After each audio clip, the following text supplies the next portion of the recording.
ଆଜିର ସ୍ପେଶାଲ ହେଉଛି ମାଛ ତରକାରୀ। ଚାଲନ୍ତୁ ଆମେ ମାଛ ତରକାରୀ ତିଆରି କରିବା।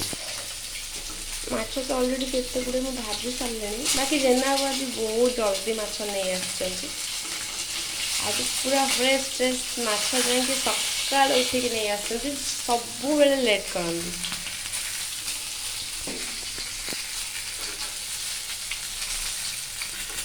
ଜେନା ବାବୁ ଗଲେ କୁଆଡ଼େ? ସାରେ କୋଉଠି ଆପଣ? ଆରେ ରେ ରେ ରେ, ସାର୍ ବର୍ତ୍ତମାନ ବ୍ରସ୍ କରିବାରେ ବ୍ୟସ୍ତ। ସାର୍ କିଛି କହିବେନି? କିଛି ଟିକେ ଆମେ ଆମର ମାଛ ତିଆରି କରିବା, ସାର୍ ତାଙ୍କର ବ୍ୟସ୍ତ ଥାଆନ୍ତି।